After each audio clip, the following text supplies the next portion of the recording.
he received about $100,000 in donations. $100,000? Yeah, right. So that wasn't a lunch. That wasn't that a happy meal. Yeah, that wasn't a happy meal at all.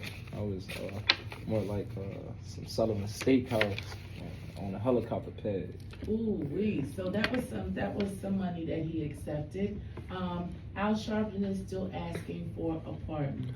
What do you think, General Muti? It's two problems with that. First and foremost, we have to make it clear it's merely an allegation. Mm-hmm. I got problems with Allegedly, it legally. Right? It's an allegation. Yes, it's just it's an allegation. It's two parts to that. It's two parts to that. The first part I want to deal with legally. Now, I'm unclear as to who's running down on them. Is it the federal government or is it the state of New York? It's a federal indictment. So is coming from Trump directly? All right. Well, let me ask this: if there was an investigation and it was a long-standing investigation, let's say it's 3-4 months, then that means the investigation preceded Donald Trump, the Trump administration. So the investigation started under the Biden administration. That's number one. Okay. That's number one. That's if, in fact, we find out how long the investigation been going on. Now, if it's one of them speed dials, 10 items or less investigation, then it's purely the Trump investigation or Trump administration investigation, or they once Trump come in and they had to report to him and say, well, we've been investigating, and he could probably say, well, expedite that now. All right, now. So I'm not really sure which administration pulled the trigger, whether the investigation started under the Biden administration or is it the Trump administration? Let's say it was All right, well, but we have to say that. But you're correct. It would probably have to be Biden because it was 3 years ago. It says right. So they've been investigating more than 3 years ago.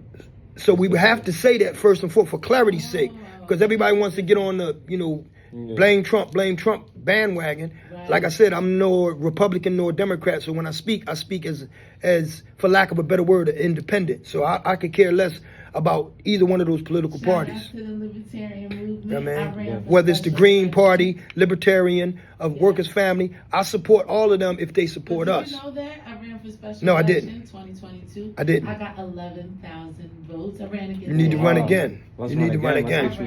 You need to run again. Let's run again. Come on, y'all. You need to run I again. can't do it when You need to run again. Yeah. Absolutely. Do it on these coins. All right, but let me finish making the point legally Yes. speaking.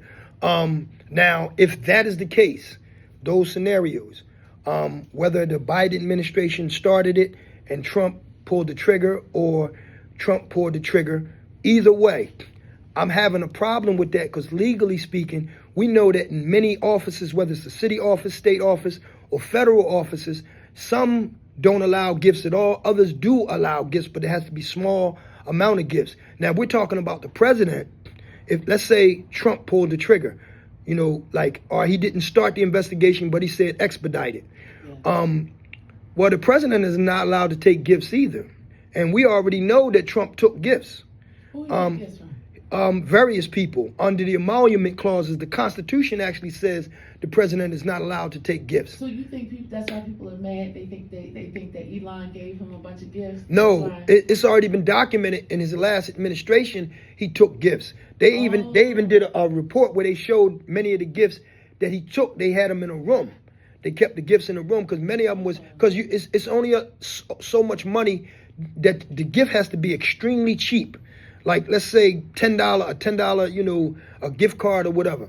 But under the emolument clause, the president on the federal level is not allowed to take gifts except for very token gestures.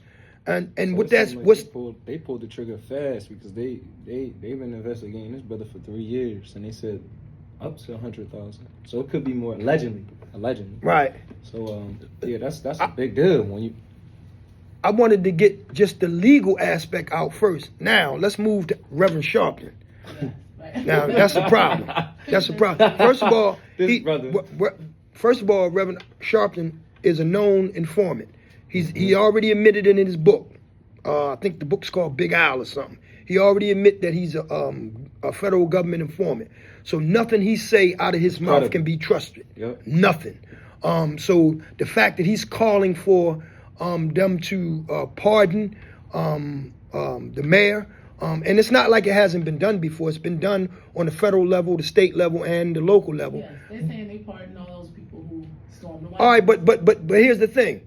That's true, but like we, I know. if you know, we can't do criminal equivalence, and by that I mean this. Well, in the city of New York, certain circumstances have took place. How many people have you pardoned, Mayor Adams? And so people had their situations. Did you pardon anybody? I do recall hearing a few parts, but I don't know if Mayor Adams did. But let's say either way. That could be the karma of the job. No, but I'm saying it's nothing wrong with pardoning people. The question that I'm posing is, A, did he pardon anybody? And if so, then okay, you pardon people, or were people similarly situated that you had the opportunity to pardon and you didn't? So now why are you asking for a pardon? Are you special?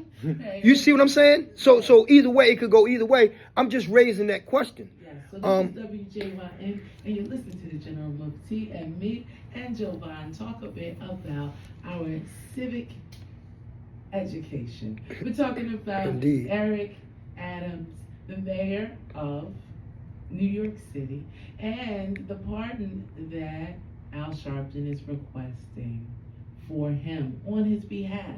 So this is W.J.Y.N, Uptown Radio Philly, and we try to bring you a bit of everything, the news, the clues, and the music.